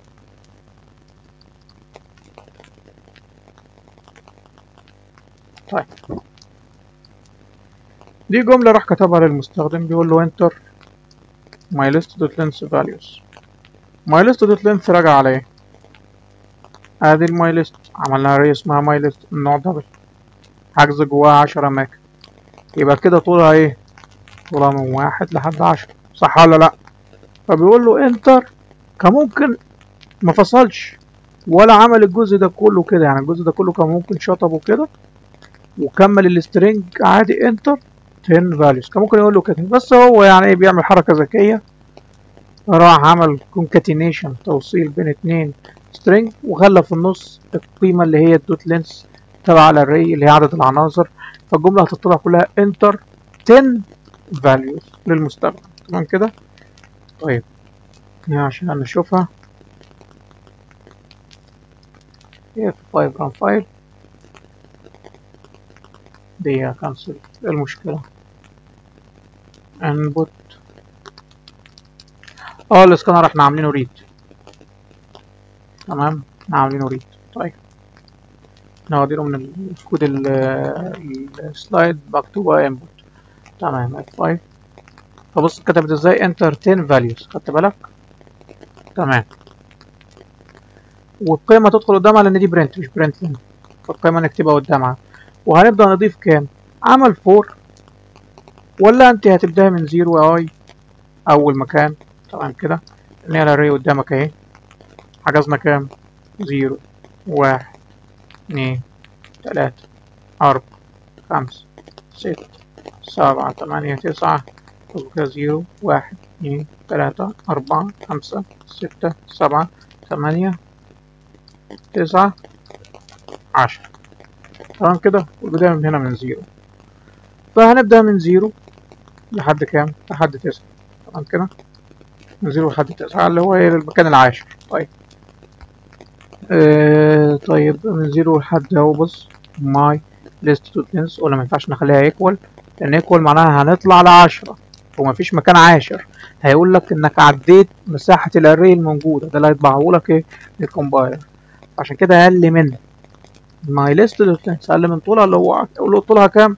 اللي my list to list دي بتساوي كام؟ بتساوي 10، يبقى أقل منها يبقى ما توصلش ل10، خليك عند 9. تمام كده مفهوم؟ يبقى ده من 0 ل9، ده الحد تبعي. وبزيد كام؟ بزيد 1 مش 2 ولا 3. لما تركز هنا في مسائل التريسنج هيضحك عليك في حاجات كتير، منها مثلا انه يبقى بيزود 3، طب انا اول مره انا عند 0 وبزود 3، يبقى انا المره الجايه مش هنا، مش عند 1 مش عند 2، ده انا هبقى هنا عند 3، والاثنين دول هسكيب. تمام. طيب فبيزود 1 خلاص، ده احنا هنمشي عادي 0 1 2 3 4 5 6 7 8. تمام كده 9، احنا مزودين ممكن 10. تمام ده غلط. طيب 9. تمام، قال له ماي ليست، وماي ليست ده اسم الليست اهو. تمام، وعامل قوس براكت واداه الاي. ليه الاي؟ الاي هي اللي عماله تلف على الاندكس، الاندكس اهو تحتها. تمام، مره بزيرو مره بواحد، فخلاص مفهوم اديناها ايه؟ اديناها الاندكس. ايكوال ريد دوت نيكست دبل، قال له ريد دوت نيكست دبل اللي هي من نوع دبل، هنقرا جواها قيم دبل، ده معناه ان كل قيمه جواها فاضيه ايه؟ بزيرو دوت زيرو. تمام. تمام. طيب هنعمل ايه دلوقتي؟ نبدأ نقرا قيم الدبل. تمام كده، يقراهم ازاي؟ هتبدأ تدخلهم من الكيبورد اهو. انا مش هخليها دبل، انا هخليها ارقام عادية: 1 2 3 4 5 6 7 8 9. تمام كده 10. الناحية التانية راح طبعهم وطبعهم بوينت ايه، بوينت زيرو، لانه ايه، لانه دبل. ليه؟ ده اللوب التانية. اللوب التانية راحت عملت ايه؟ الاولى قرت وخلصت شغلها وانتهى خلاص شغلها، قرت مني في السطر ده. راح نزل البرنامج لللوب التانية، لها نفس البداية من زيرو لحد ماي ليست دوت لينس لحد عند التسعة، وزيد واحد هي نفس الشغل، بس يعمل ايه؟ سيستم دوت اوت دوت برنت ماي ليست. خد بالك، ماي ليست وفاي هيطبع العناصر، ولا زاد عمل مسافة بالسترنج. شايف المسافة اللي بين كل رقم والتاني دي؟ الحركة اللي عملتها هي حركة السترنج الفاضي. تمام تمام. بس كده بس كده. هو بيقول لك ان انت كان ممكن تعمل الخطوتين. يعني هي شايف السطر ده؟ تعالى سطر الطباعة ونيجي هنا. مينفعش يبقى من غيرها كويس. ليه؟ لأن المرة دي هيبقى سطرين تحتها، مادام سطرين بالسطر واحد لازم نعمل الكيرلي كيرلي بريسز. تمام. طيب ونقول F5 في ايرور، مشكلة بسبب قوس معين. ده هي ايوه ده F5 ونقول واحد. دي مش هنا. هنا 1 2 3 4 5 6 7 8 9 10. طبعا تمام كده. عملنا الشغل ايه بتاع 2 لوب في لوب واحدة عادي جدا. دي الملحوظة اللي كان كاتبها لك فخلص. تمام تمام. يبقى اتدرب برضو على الموضوع ده كتير، لان هي مسألة تريسنج، وركز برضو في الفخاخ. هي ماشية من اول، ممكن يجي يقول لك يروح مفخخ عليك ان هو عايز يوصل لكام عنصر لكام عنصر، يعمل لك فخ هنا، يعمل لك فخ هنا، يعمل لك فخ هنا. لان هي مسائل بيقول لك فاليد ولا انفاليد، ولا ايه الاوت بوت، ولا اعمل تتبع وطلع لي هي هتطلع كام بالظبط وبالشكل ايه. تتدرب بالشكل ده. فبقول لك عايزين نجمع العناصر كلها. قال له توتال بيساوي زيرو. الكود ده هتستعمله في مواد كتير. الكود ده بالشكل ده: جمع العناصر كلها، ضرب العناصر كلها. تمام كده. فالشغل ده هتعمل ايه؟ بص، عمل متغير بره اللوب. تمام كده. عمل متغير بره اللوب اسمه توتال، وفي ناس بتسميه سم. تمام. ده برضو نيمينج كونفنشن، او ماكس، او كل حاجه. ده مش ماكس، سم او توتال. تمام كده. وراح سوا بزيرو. ده هيبقى صندوق هنخزن فيه مجموع قيم ايه، العناصر اللي في الدرج كلها اللي عندنا. تمام. قال له بص 4 انتو 5 من 0. هنبدا من اول عنصر لحد ما لينز لينس قبلها من 0. مثلا لو كانت 10 عناصر من 0 ل 9 ونزيد واحد واحد. توتال بلس ايكوال. قلنا معناها ايه؟ معناها ايكوال توتال بلس ماي ليست اوف 5. ويقعد يضيف العناصر كلها جوه. اول عنصر واحد يروح واخده ضايف عليها جوه. هي قيمتها 0 و1 زي 0 و1. بعدين ياخد الاثنين يضيف على الواحد 2 و1 3. بعدين ويجمع العناصر كلها. يبقى عندنا هي مجموع العناصر كلها. طب ده هنستخدمه في مواد كتيره، وهنستخدمه كتير قدام. ليه؟ انه هيجي يقول لك احسب الافريج، متوسط الحساب. المتوسط الحسابي هو مجموع العناصر. تمام. مجموع العناصر sum all او توتال دي على ايه؟ على عددهم. تمام. مجموع العناصر على عددهم. فالكود ده هتستعمله كتير، اعرفه من دلوقتي، هيتكرر معاك كتير كتير. finding the largest، الكود ده هيتكرر معاك في مواد كتير. مواد، ما دام انت في كمبيوتر ساينس الكود ده، وفي اللغه دي جافا وفي بايثون وفي لغات تانية كتير، الكود ده معاك. تمام كده. تمام. فقال له عايزين اكبر عنصر او اصغر عنصر. معلومه خدها مني من دلوقتي، لانها بتيجي ب 100 شكل، ممكن على الري وممكن اي حاجه تانية. الماكس والمان. فوق عملنا صم عشان هنجمع جواه ونخزن جواه. لا، هنا بنعمل ماكس ومن عشان نقارن بيهم. طيب احفظها معلومه مني من دلوقتي: ماكس تساويه يعني عايز اقول لك ايه، باصغر قيمه. ماكس تساويه باصغر قيمه. عايزه سالبه مليار، سالب مليار. تمام كده. ماكس تساويه باصغر قيمه. والمان تساويه بأكبر قيمة ممكنة. تساويه بايه؟ بأكبر قيمة ممكنة. فبص بقى، نيجي هنا ركز انه بدأ من عنصر واحد. ماشي. ليه؟ ان هو خد اول عنصر بره، ماي ليست اوف زيرو خده بره، هيقارن باول عنصر الباقي. بس انا قلت لك ممكن اخليها سالب مليار، خليها سالب واحد، نخليها رقم صغير خالص، ونبدأ بقى نقارن. هو لا، هاخد اول عنصر واقارن باقي الدرج بيه. انا قدامه الدرج فيه 1 و5 و7، تمام كده، و8. قام خد الواحد سجله هنا في دي، تمام كده، وجه هنا في اللوب. قال ما ابداش من زيرو بقى، ما هو ده زيرو صح؟ ده المكان زيرو. قال لك لا مش هبدا، انا هبدا من مكان واحد ما دام خدنا ده بره. وابدا بقى اقارن بيه لحد الماي ليست دوت لينس. هل ماي ليست اوف زيرو اللي هو العنصر واحد ده، هل واحد اكبر من ماكس؟ ماكس جواه كام؟ انا هبدا من هنا على فكره من واحد. هل هبدا من 5؟ ان لايب واحد حط هنا يبقى المكان التاني، المكان اللي هو الواحد ده ب5. هل 5 اكبر من واحد؟ الكلام ده صح، لان ماكس هنا بواحد اللي هو بزيرو. الكلام ده صح. ماكس ايكوال ماي ليست اوف اي. ماكس اللي هو ده يساوي ماي ليست اوف اي. ماي ليست اوف اي اللي هو ايه؟ 5. فاضل 5 طف ماكس. يلا الجولة اللي بعدها، الاي هتبقى بكام؟ الاي هنا كانت بواحد، هتبقى ب2. الاتنين اللي هي كام؟ 7. هل 7 اكبر من ماكس اللي هو بكام؟ الماكس محطوط فيه كام؟ محطوط فيه 5. هل 7 اكبر من 5؟ ايه ده ايوه. يبقى احط 7. خلاص احذف دي ويكمل يلاقي 8 اكبر، يحط 8. تمام، وهكذا. احفظ الكود ده. الاكواد دي هتتكرر فكرتها معاك في المواد، اغلبية المواد اللي هتسجلها. تمام، اعرفها من دلوقتي وريح نفسك. وشفت انجلمنتس بقى والحاجات دي، يبقى ايه، اقعد اكتشف فيها. ده كله ايه، هيطول معانا الوقت لو قعدنا نقوله. هي كلها عايزه تدريب منك انت بقى، مش عايز ان انا اقعد اقولها لك. انا قلت لك ملهاش لازمه. طيب، بقول لك امثله على استخدامات الاري. ننظم الارقام، نقرا مجموعه ارقام، نحسب المتوسط الحسابي باننا نجيب المجموع بكود الجمع ونقسم على عددهم، اللي هي عددهم يبقى ايه؟ دوت لينس. اسم الاري دوت لينس. find out how many numbers، نشوف كم عدد الارقام above the average، نشوف كم عدد الارقام في المصفوفه اكبر من المتوسط الحسابي. تمام، فدي فوائد الاري. طيب، analyzing number، كود برضو بشوفه انت. copying arrays، ازاي تنسخ array. يقول لك often انا بروجرام البرنامج بتكون you need to duplicate an array. عايز تنسخ array، عايز تخليها موجودة مرتين ورابرته في an array او تاخد جزء منها. in such cases you could attempt to use the assignment statement equal as follows. دي array ودي array، راح لها list واحد كل list 2. ده معناه ايه؟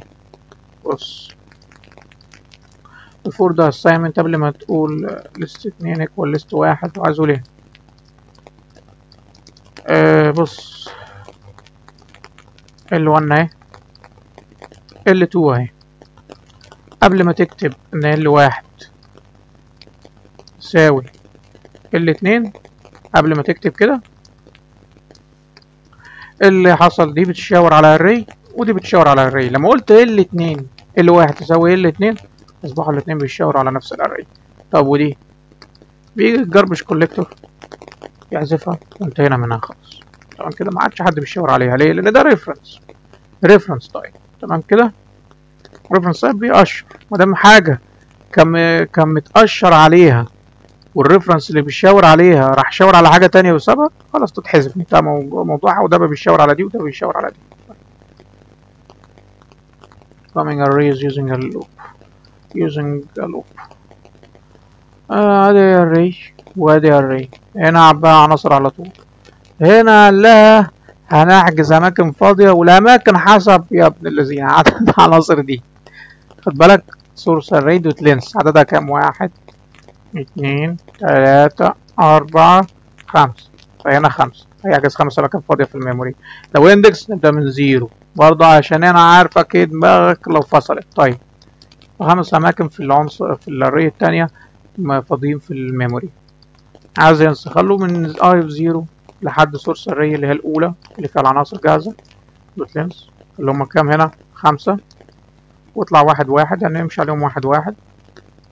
الاري الثانيه او 5 اديها بقى الاندكس اللي هو هيبقى من كام؟ هيمشي بالزيرو 1 2 3 4 يبقى من هنا لحد 4 معلش من 0 ل 4 لأن هما 5 عناصر فهو يمشي من 0 ل 4 مش من 0 ل 5. طيب ده الاندكس التانية 5 أماكن من 0 ل 4 حط جواها السورس أري وفاي وياخد من هنا 2 يحطه في المكان الأول في التانية ياخد ال3 يحطها في المكان التاني في التانية التالت وهكذا. فطريقة حلوة للنسخ برضه بقى طبقها على الكومبايلر وشوفها بنفسك. طيب passing arrays to methods تمام دقيقة كده ونرجع. تمام خلينا نكمل. عايزين ايه هنا؟ بيقول لك ان انت تبعت الري لميثود. طبعا اخدنا الميثود وتكتب الميثود تمام كده وتفتح الكيرلي وتبدأ تشتغل وهنا بتبعت الانبوت. فعايزين بقى نبعت الاري دي هنا. فازاي تبعت الري؟ ده اللي عايز اشرحه لك هنا. كنا بنبعت متغيرات ابعت اكس واجمع والكلام ده تمام. فانا المرة دي هنبعت الاري. ينفع تبعت الري في ميثود؟ هنشوف اهو. قال لك public static void print array. عمل ميثود اسمها print array اسمها ادي القوس تبع البارامتر اللي هتاخد فيه الانبوت وده قوس الميثود وده هفلتها هنا تمام كده وده المحتوى اللي جواها. طيب بعت لها الاري. الاري معمولة فين؟ الاري معمولة جوه المين اسمها ايه؟ انت وده قوس الاري ليست جوه العناصر دي 3 1 2 6 4 5. الميثود تبعنا اسمها برنت اري. راح كتب برنت اري بيستدعيها وبعت لها ليست. حد يقول لي ما كتبهاش جوه برنت؟ هي شغلتها برنت. هي شغلتها برنت. اللي شغلتها برنت ما ناديش عليها في برنت. اللي شغلتها برنت انما اللي شغلتها ترجع ريتيرن نكتبها جوه برنت سيستم دوت اوت دوت برنت ونكتب الاري الميثود عشان يطلع القيمه اللي هترجع منها. انما لو هي نفسها بتطبع تكتب اسمها على طول وهي تشتغل تطبع. تمام تمام. عمل ايه؟ ادي الليست. راح كتب برنت اري اسم الميثود وراح بعت لها الليست. بس الليست وصلت هناك فين؟ قال لها انت بتستقبلي انت وقوس واي اسم عادي مش لازم تسميها نفس الاسم. مش ليست اري اكس دبليو واي زد لان هو بيقول لها الانبوت اللي بتستقبليه انت بتستقبلي اري. فكده هي متبرمجه انها تستقبل اري. والله يلا هنبدا من 0 لحد اري دوت لينس وهنزيد 1 1. اري دوت لينس اللي هي دي مش ليست دوت لا اللي هي دي لان دي ميثود شغاله على الانبوت اللي جالها تمام. ولا ايه؟ تطبع العناصر اللي جواها سيستم دوت برنت اري وفاي واعمل مسافه فاضيه بعد كل عنصر. فهي هتطبع ايه؟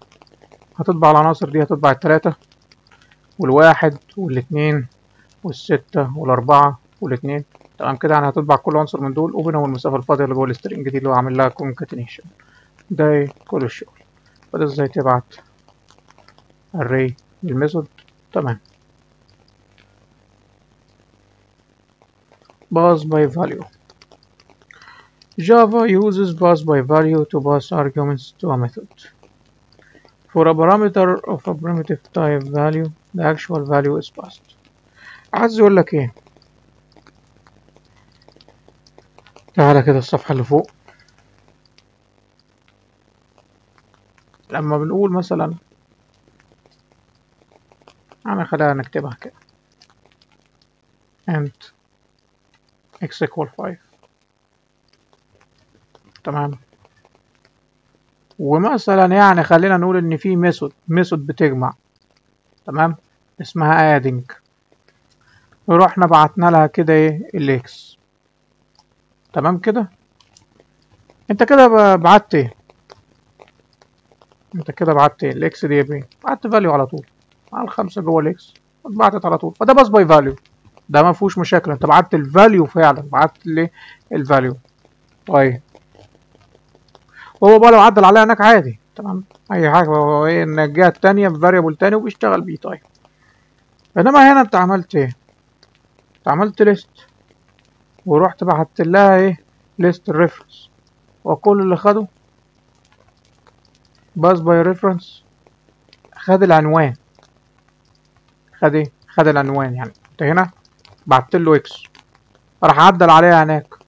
هو بيغير فيها هي بيغير في اكس فعليا يعني ليه؟ لانه باس باي فاليو. انت بعت له اكس انت مش بعت له ال5 لا انت بعت له اكس حرفيا. انت بعت له دي على الباس باي فاليو. انما انت هنا عملت ايه؟ انت بعت له ده وهو بيشاور عليه بالري. تمام كده. فلو غير هناك في الري ليست ما يتغيرش فيها حاجة. تمام كده. لو غير يعني تمام، لو عمل اي حاجة بالاري دي ما تفرقش. تمام، مش هيأثر علينا هنا. انما خد الاكس غير خلاص، هو واخد الاصل. تمام، فدي باص باي ريفرنس وباص باي فاليو. خلينا نشوف هو كاتب ايه. ده actual value is passed. قلنا ما دام بعت له الاكس اللي جواه ال5 يبقى انت حرفيا بعت له اكس اللي هي 5 عدل عليها، يبقى هو بيعدل في اكس. طيب changing the value of local parameter inside the method. Changing the value of local parameter inside the method does not affect the value of the variable outside. تمام، معنى ايه؟ الميثود اهي فوق، نفرض اسمها ام وهي بتستقبل انت يا سيدي هي حاجة زد، وانت قلت لها ايه؟ ام استقبلي اكس. ام اكس راح هنا مكان دي، دخلت هي جوه وبدأت بقى تعدل على زد. اللي عمالة تغير فيه جوه الخمسة اللي وصلت لها دي، اللي عمالة تغير فيه جوه مثلا زد بلس بلس، او جمع عليه 8 وجمع عليه 20 جمع عليه مليار، ما يفرقش مع الاكس. ليه؟ لان انت شغال ضمن نطاق الميثود اللي هناك، اللي بيحصل جواها ما يأثرش على اللي براها. تمام، اللي بيحصل جوه الميثود ما يأثرش على خارجها، ده قصده. ماشي. For a parameter of an array type reference type, the value of the parameter contains a reference to an array. This reference is passed to the method. بمعنى ان احنا قلنا فوق عكس. انا قلت فوق عكس، اللي لك في الصفحة هنا كان عكس.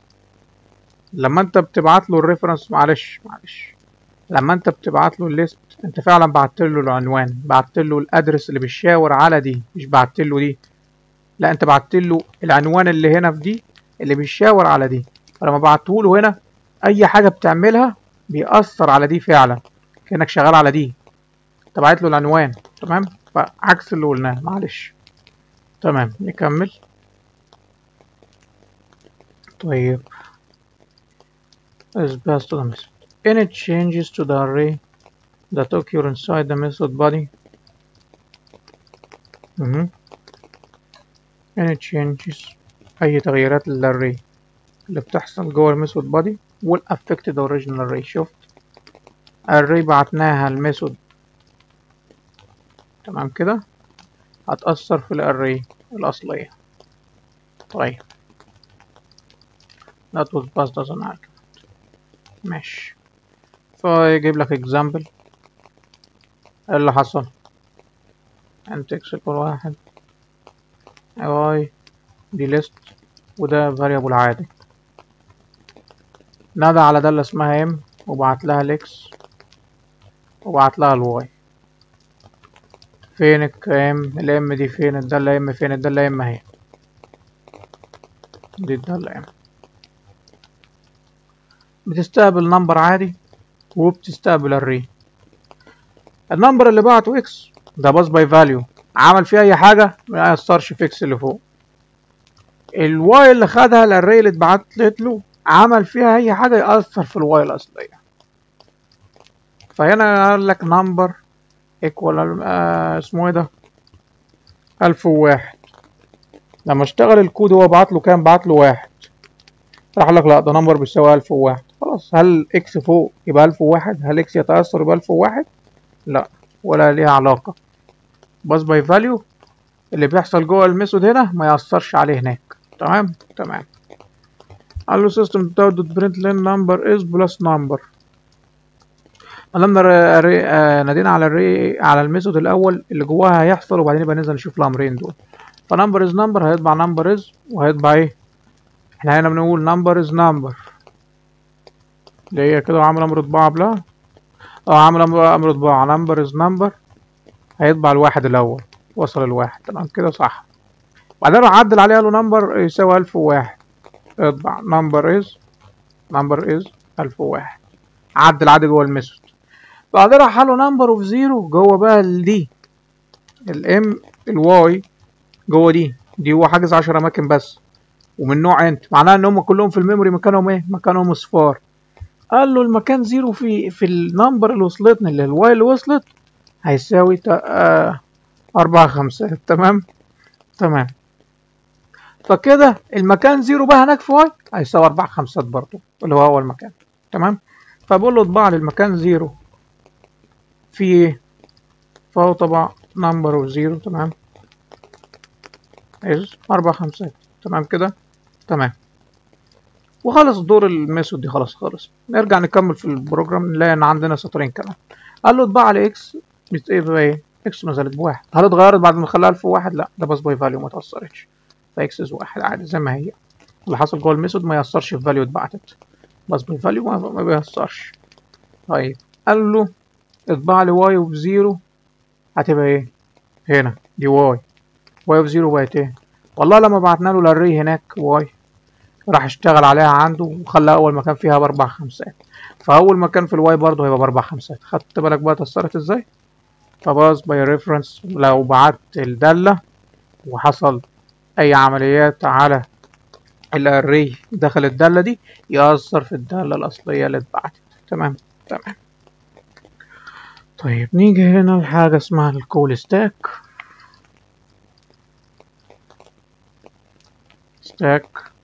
والهيب، ودول اعرفهم من دلوقتي، انا هتقابلهم في مواد كتير قدام.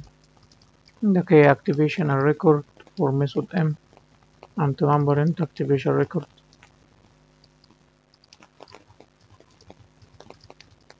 بص بقولك الاريز المصفوفات تتخزن في الهيب. تمام كده. ودول الاتنين في الميموري. وهتعرفهم، ودول انواع داتا ستراكشر هتاخدهم قدام. طيب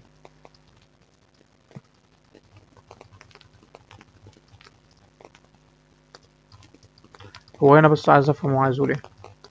when the invoking mx the value of x and y are passed to number and numbers. number كان مستني الاكس وواي كان مستنيها numbers في الميثود اللي اسمها m. تمام. numbers دي اللي كانت فوق. تمام. وضع المثال اللي فوق. since y contains the reference value to the array. بما ان y كان جواها العنوان لان y array بتشاور جواها address. numbers now contains the same reference value to the same array. The Java virtual machine stores the array in area of memory called heap. الاري بتتخزن فين؟ في الهيب. بس الصداع اللي هو عايز يقوله عايز يقول لك ايه؟ الحته اللي قلناها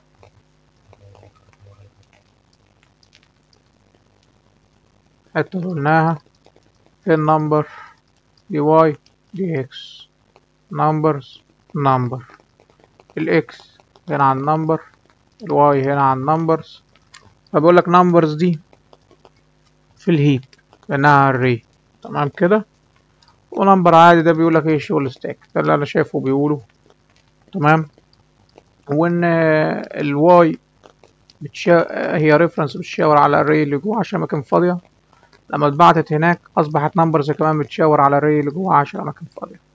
تمام تمام. طيب نكمل.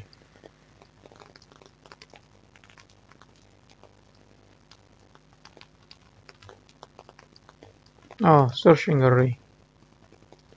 لما نحب بقى ندور على عنصر في الاري، الموضوع ده يستمر معاك في كورسات كتير، مش هيسيبك لحد ما تتخرج انك تطلع عنصر من جوه الاري او الليست. فبيتم ازاي؟ بقول نسيبنا من الكلام وندخل على طول على العملي. طيب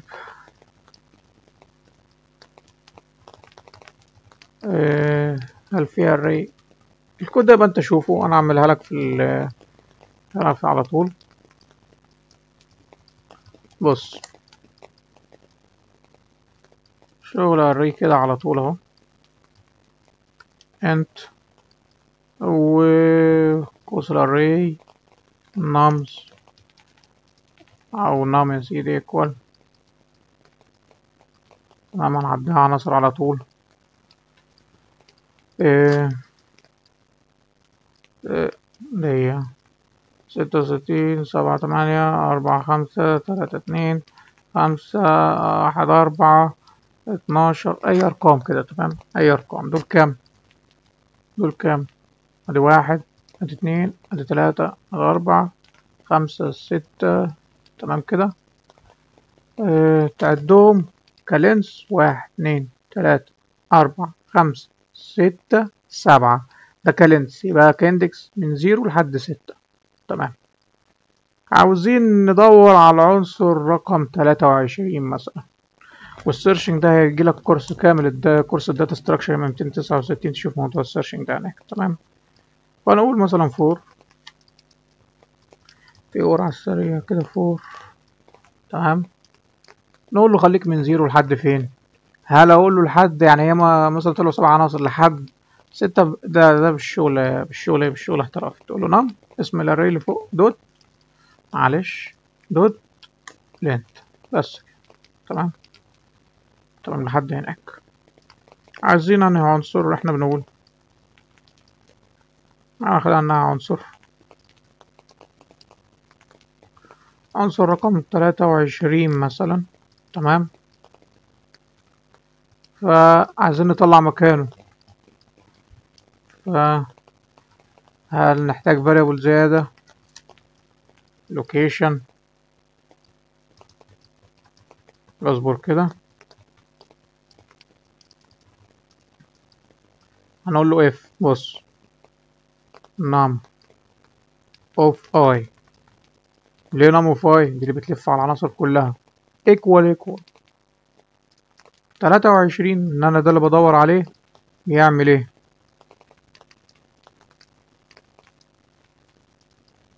print، معلش بايثون معلش لغات تانية كتير لف من غير الايه، من غير البراكت دي، البرانتسيز. تمام. حتى راح اكتب print اس اوت، اطبع لي 23 is an index، موجود في الاندكس. تمام. بلس ايه هو الاي. تمام. لو لقيت ان عنصر من العناصر دي ساوى 23 وانت ماشي، يطبع لان هو موجود عند وقيمة الاي في اللفة دي وخلاص يقف. فتعالى نشوف ده هيشتغل ازاي.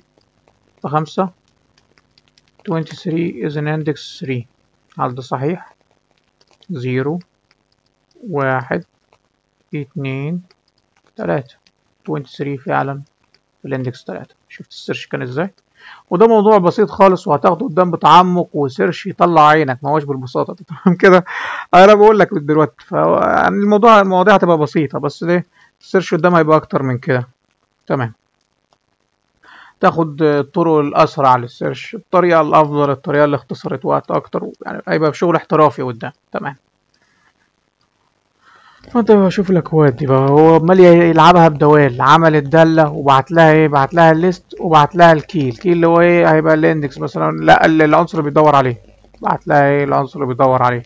فبقول له انا عايز مثلا 23 اللي بحثنا عنها هناك هنا، بقول له اتفضل الري اهي، وتفضل يا داله ابحثي لي عن ال 23 دي جوه الري اللي بعتناها لك دي. فتبحث، فهو نفس الكود اهو. لو لقيته يا عم رجع له ايه، رجع له الاي اللي هو ايه اندكس الكي، المكان اللي عنده الكي 23. لو ما لقيتش رجع له ايه -1، ده لو ما لقاش. تمام. تمام. كلاس سترينج. دخلنا بقى في موضوع السترينج. طيب زي ما قلنا ان هو ريفرنس تايب، تعرفها من حرف الاس الكابيتال. كلاس string is used to represent string in Java all online. ده تبع النصوص. فده هو بيقول لك public class string 1، وادي المين ماشي. هيعمل ايه؟ string class نفسه s1 s2 s3 s4 s5، 5 variable string ماشي. s1 بيقول welcome ماشي. s2 قال له new string to Java، object جديد بيقول to Java. S3 بيقول S1 مسافة في النص S2 يعني welcome to Java، وهيكون في مسافة في النص عشان الام ما تلزقش في الاي، ما تلزقش في التي. تمام. يعني ده جواه welcome to Java، مجموع الاتنين اللي فوق اللي هو ال S3 ده. تمام. تمام. system دوت println S3 اي welcome to Java اول واحد، ودي المسافة اهي. الناتج عن ده. قال له S4 بتساوي نيو سترينج اوبجكت جديد فاضي ومفيش جواه قيمة. تمام، فاضي اهو، شايف يقول لك ان ايه جواه سترينج فاضي، ده تضيفه. طيب قال له S4 بتساوي S4 بلس جود باي، اطبع S4. طب ده سترينج فاضي وجود دي على ما فيهوش مسافة حتى، هيطبع الجود دي على طول. الجود دي اتجمعت على نص ما فيهوش حاجة ولا مسافة حتى. تمام تمام. دوت اوت دوت برنت لين S4، خلصنا. دوت اوت دوت برنت لين S4 دوت لينس. عايز اشوفك بقى يعني اتغفلت ولا لا. دي اولا مش مسافة فاضية، ده زيرو مسافة، مفيش اي حاجة، ده زيرو.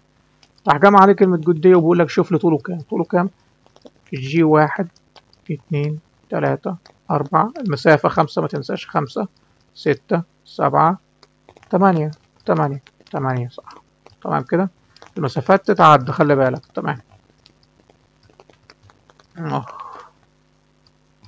فين سيستم دوت اوت دوت برنت اف هيستعمل برنت فورمات. عايز ايه؟ برسنتج سي هيشاور على كاركتر. اس 4 دوت تشار ات زيرو. التشار ات زيرو دي بتشتغل بالاندكس، قال لها عند الاندكس زيرو، فالتشار ات زيرو. فالاس 4 فين؟ الاس 4 جواه ايه؟ جواه كلمة جود باي. قال له هات لي الحرف اللي عندي زيرو فيها. فين الحرف اللي عندي زيرو؟ اهو، الاندكس بيبدأ من زيرو. الاندكس قلنا ايه؟ زيرو بيست، فالحرف جي. فهيطبع الحرف جي وينزل سطر. عشان ايه؟ عشان الباك سلاش ان دي بتنزل سطر. تمام. طيب فالتشار ات بيروح عند الاندكس. لو قلت له تشار ات 1 يبقى حرف ال1 المكان 1 حسب الاندكس. تشار ات 2 عند ال 2 يبقى دي. تشار ات 4 يبقى 0 1 2 3 4 مسافة بيضاء. تمام كده بس، فتركز بقى. تمام، كل ده حفظ، انت تحفظ بس الشار وتحفظها بالتطبيق.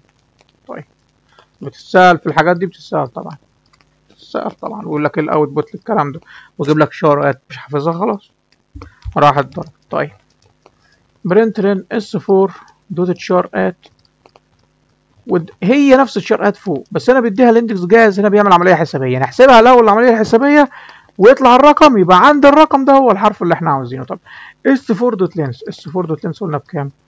1 2 3 4 5 6 7 8 ناقص 1 يساوي 7.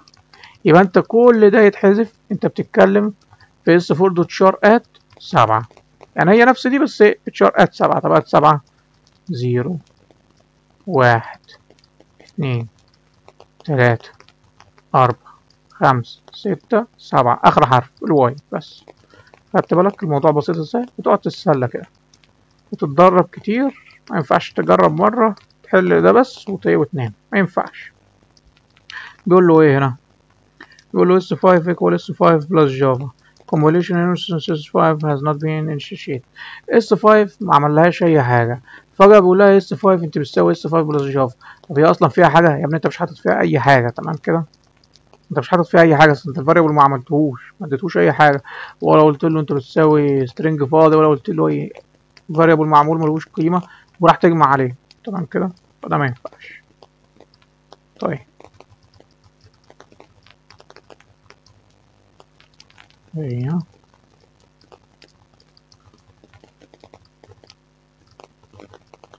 class string provides various constructors for creating initialize string.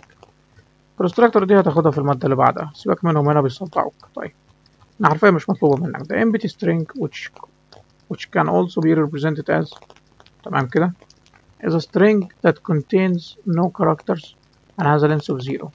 اللي هو كنا قلناها فوق لما كان عامل s4 ولا انت بتيكوال new string. فاكر s4 فوق؟ تمام كده، عمل لها قوسين كده. فده كده معناه ان هي ايه؟ عمل لها يعني الكونستراكتور ده تاخدها قدامه، ده كده هو ده الكونستراكتور. تمام، فده كده عمل لها كرييشن ومفيش مسافه ولا فيها حاجه، طولها 0. تمام تمام. اللي هي فين؟ اللي هي الجزئيه دي، اللي هي الجزئيه دي. تمام اهو، اللينس بعد كده كام 0، بس لما جمع عليها جود باي بقت ايه؟ جود داي بقت 8. تمام. طيب هنا نكمل.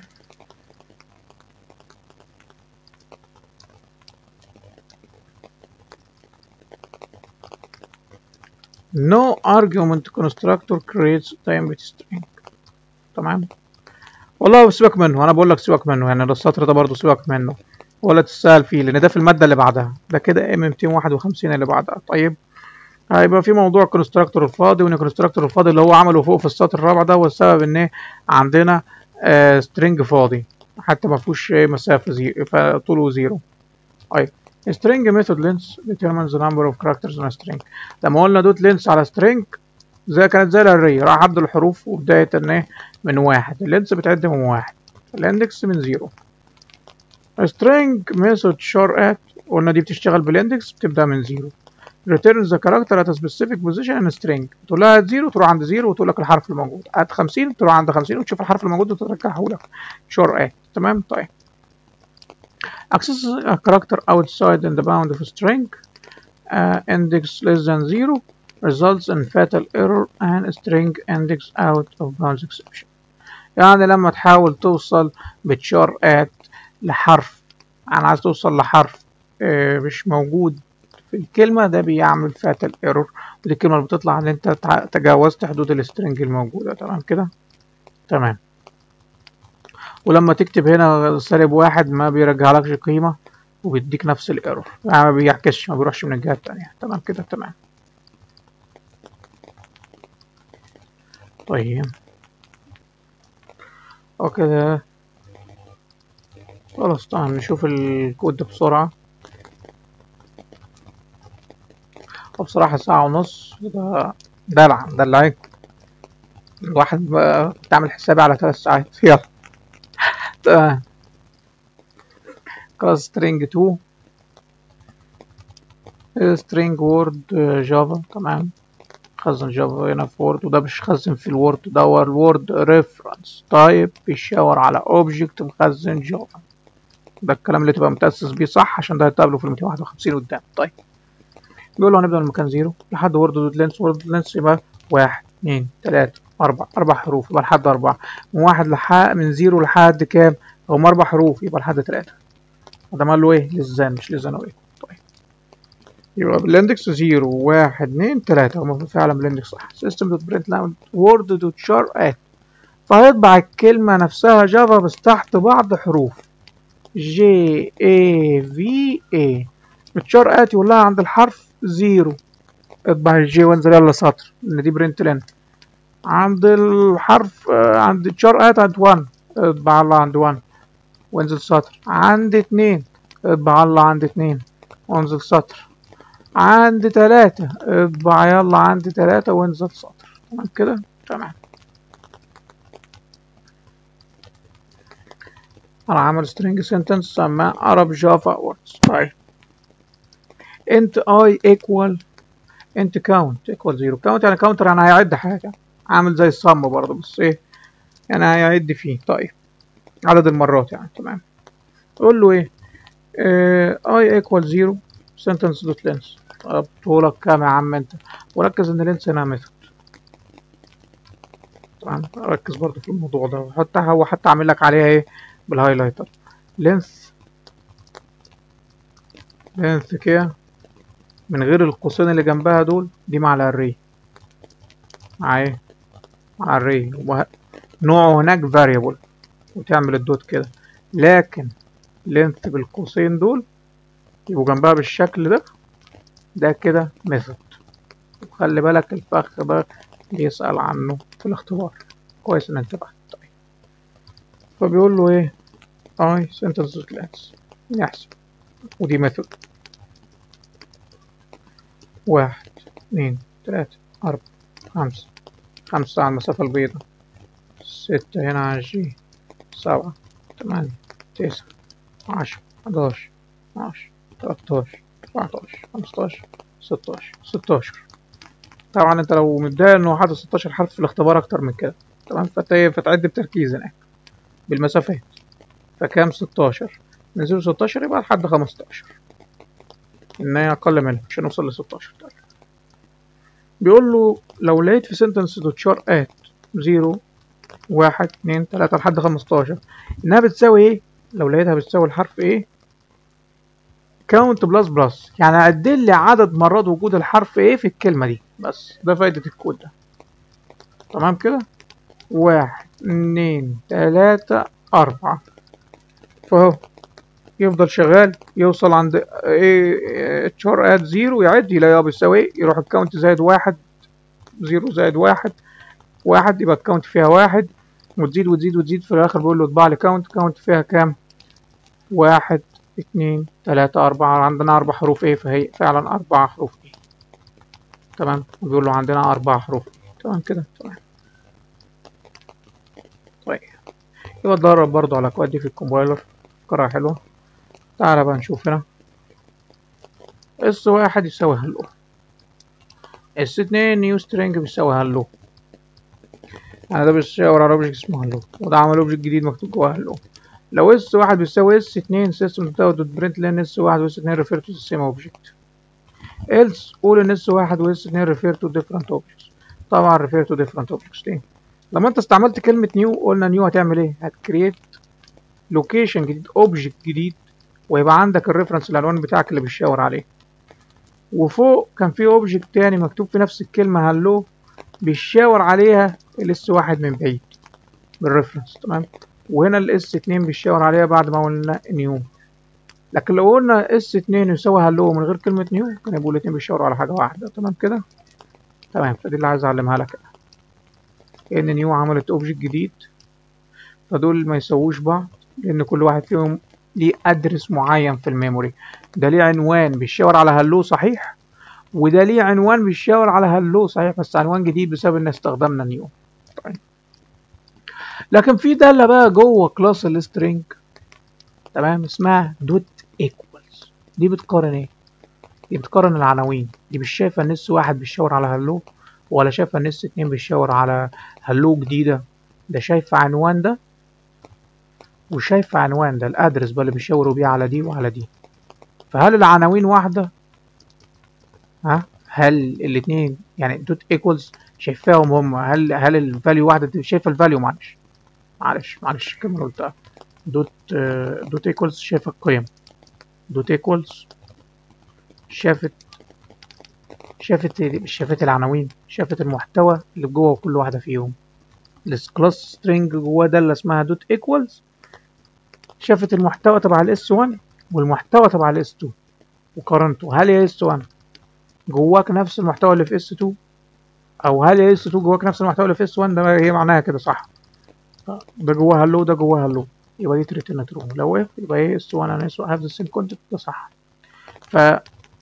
فنقولها تاني ايكوال دي بصت على ادرس ده وعلى ادرس ده ادرس بيشاور على هلو. طب زي الفل. هنا كنا ممكن نقول اس 2 ايكوال هلو على طول يبقى هو اول التاني بيبقى عنده نفس الادرس، بس لا احنا قلنا ايكوال نيو سترينج احنا خلقنا نيو ادرس يبقى ده برضه بيشاور على ادرس غريب. يبقى ايكوال شافت العنوان تبع ده والعنوان تبع ده، هل هم نفس الحاجه؟ لا، بسبب كلمه نيو ده عمل له ادرس جديد فبيسووش بعض. ايكوال بتقارن ايه؟ العناوين ما بتشوفش محتوى. طب ودوت ايكوالز لا دي بقى بتبص على المحتوى. هل انت محتواك نفس محتواه اللي انت بتشاور عليه؟ بس خلاص يبقى تركعته. تمام. when primitive type values are compared with equal the result is true if both values are identical. لما نقارن equal بالبريمتيف تايب اللي هما الانت والفلوت والدبل والتشار لو نفس القيمه بترجع true. لكن لما بنستعمل references are compared with equal the result is true if both references refer to same object. لو قلنا s equal a وقلنا مثلا اي حرف هديها m equal a تمام خليها string تمام كده الاتنين دول بيشاوروا لنفس الريفرنس. لو استعملنا equal الاتنين دول بيساووا بعض. لكن لو جيت مثلا هنا كده قلت new سترينج وحطيت جواها ليه، لا ده كده كسب عنوان جديد، اصبحوا ما يساويش بعض بالايكوال ايكوال، اللي بتبص على عناوينهم مش على قيمهم. انما equals method equals test any two strings object، بنقارن الاوبجكت المحتوى ده كده اوبجكت وده كده اوبجكت، اللي هو الايه يعني اللي هو السترينج. تمام، فبتشوف الاوبجكت for equality the method returns true if the contents of the string are equal، نفس الكلام اللي قلناه فوق and false otherwise. ف not equals بتشوف المحتوى. use lexicographical comparison to conserve memory. Java treats all string literal objects with the same contents as one string object which there can be many references. يعني ممكن يبقى فيه object واحد كده اسمه أحمد، تمام، ونعمل 50 string S1 S2 S3 S4 نقول يساوي أحمد، يبقى كلهم يشاوروا على أحمد وكلهم ليهم نفس الأدرس. جافا ما عندهاش مشكلة في كده. تمام، ده اللي قصده عليه. انما لو جه واحد فيهم وراح لك اس 50 ايكوال نيو سترينج احمد، لا ده ادرس جديد وده غيرهم وما يساويش بعض بالايكوال ايكوال، لكن بالدوت ايكوالز لا يساووا بعض. تمام، وبكده يبقى خلص شابترنا ده. تمام، المره الجايه هنشرح الشابتر السابع. تمام كده، وبعد ما نخلصه اللي هو 2 dimensional array، بعد ما نخلصه ان شاء الله هنعمل ايه؟ هنيجي على الشابتر 1 ده في السلايدات الجديدة، وليس منهج جديد، هي مجرد سلايدات. الكلام ده كله احنا شرحناه، فهنشرح السلايد تبع الشابتر الأول في السلايدات الجديدة لحد صفحة كام؟ لحد صفحة 19 بس. ليه؟ لأن هو هنا كده دي جزئية الفلو شارت اللي هم ضافوها في أول شابتر، ما كانتش موجودة في السلايدات القديمة. بس ده كل التغيير، وأصبح في اختصار وأصبح في تعديل، وتلاقيهم شالوا الحاجات تبع 251 ولا اكسبها ل 251. دي التعديلات اللي عملوها. تمام كده، تمام. فهنشرح لحد شابتر 19 لحد صفحة 19 هنا بعد الشابتر الجاي إن شاء الله، وكده نبقى شرحنا منهج الجافا كله. يبقى كده ختمنا منهج الجافا كله، ونعمل لكم ايه مراجعة فاينل كده ان شاء الله زي ما عملنا مراجعة ميد. احنا كنا موقفين لان قلنا المادة اتغيرت، او ما رضيتش ابص على المنهج لان كنت يعني الواحد كان اتضايق وقتها لما عرف ان المنهج اتغير. بس خلاص يعني قلت شفت الوضع، الموضوع بسيط يعني ما غيروش، هما تحسين بس، تقدر تقول تحسين، وال 19 صفحة اللي ضافوهم في اول شابتر دول. تمام كده، متنسوناش بقى من دعمكم طبعا كده، لايكات، شيرات، شارك لزمايلك اللي بيسألوا نذاكر منين. تمام، واشتراكات لو مش عاملين عيب، يعني ده شايف صوتي راح ازاي. تمام كده، طيب، وتوفيق ان شاء الله. انا اشوفكم في الرصة الجاية، والسلام عليكم.